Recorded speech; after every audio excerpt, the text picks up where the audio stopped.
Gentlemen, I have news. XDefiant is officially pulling the plug, which is, well, terrible, for multiple reasons, but I'll elaborate on that later. First of all, I wasn't like super high level in this game. Hell, I was like level 32, not even level 40. I didn't have any crazy camos, any crazy skins, didn't have anything really. Just played the game and had fun. I even played with a friend a few times, and that was also great. The main problem for me is that the game was already dead. Like, I was trying to join servers, I really wanted to play the game, but I was forced to wait like 8 to 10 minutes, even though I had crossplay on and input-based matchmaking off, which in theory should make the matchmaking easier, right? But no, for some reason I just could not find a match, or rather, when it did find a match, it was a match that was halfway done. So I thought, wait, why did you not just join me into that match earlier when it started? Or rather near the start, not halfway fucking through. I even went on the Reddit, the XDefiant subreddit, asked if anyone else is having this problem. I mean, I'm playing at the time when XDefiant should be at its peak, right? Somewhere in the evening.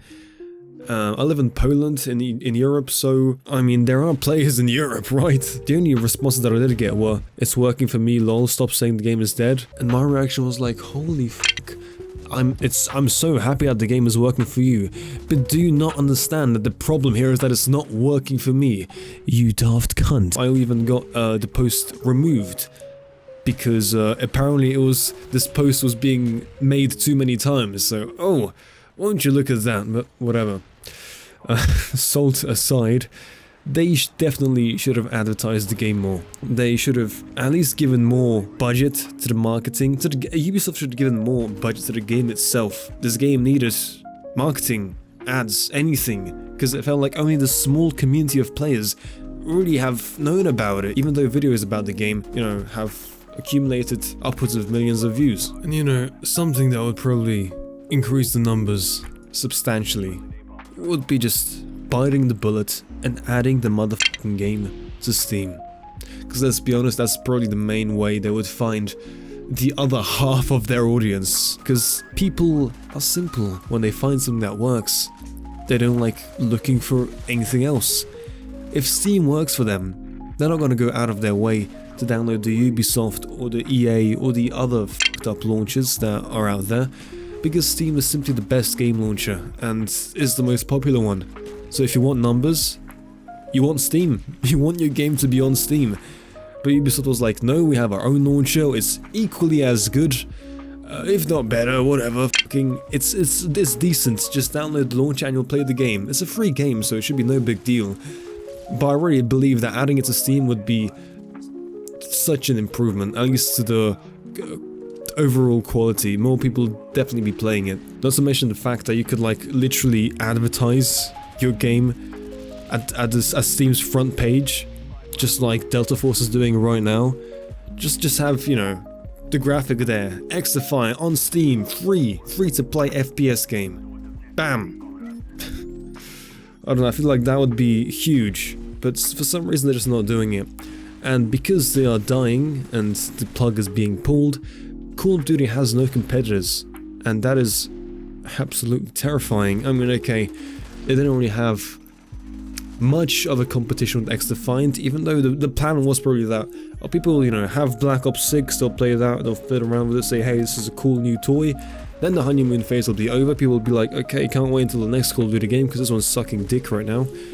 And that's when you switch to XDefiant, like, hey, we exist, we have old Call of Duty devs from, you know, the times that we all adored. But no, that's not the case. Call of Duty has no competitors, which means that it can pull off as many anti-consumer practices as it fucking wants to. I mean, who's gonna stop them? Well, nobody. So they can just, you know, throw out as many weird changes to the matchmaking, just add these ridiculous skins that only crackheads would fucking care about. Crackheads and weebs, I think that's their main target demographic.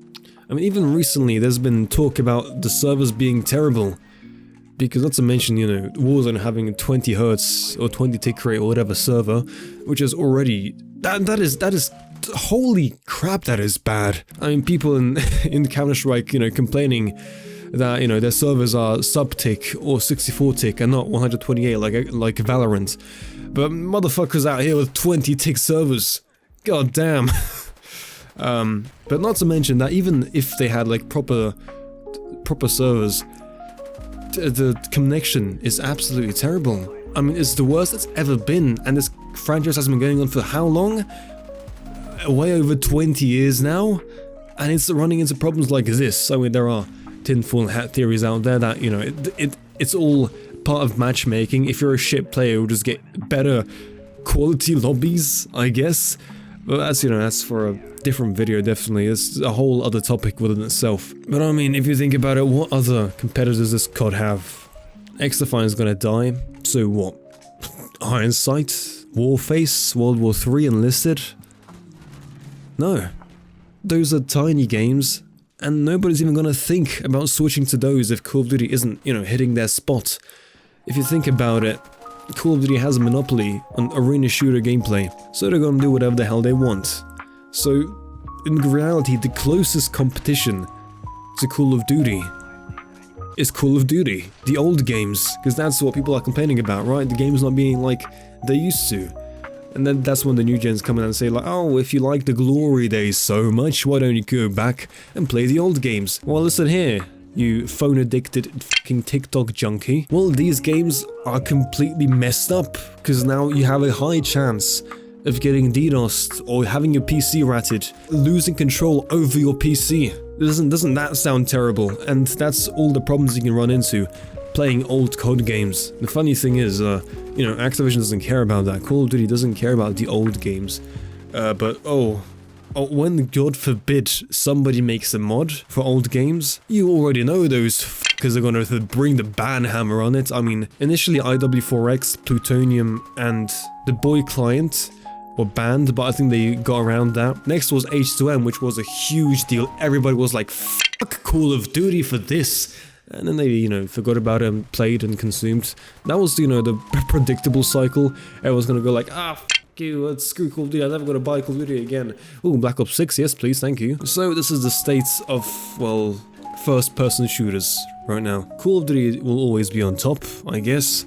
XDefiant is dying, even though it could have probably prevented that, especially as they have like a big season coming, and everything is going to shit. Thank you so much for watching. Leave a comment below with what you think about the situation. Leave a like, subscribe, and I will see you in the next video. Bye bye.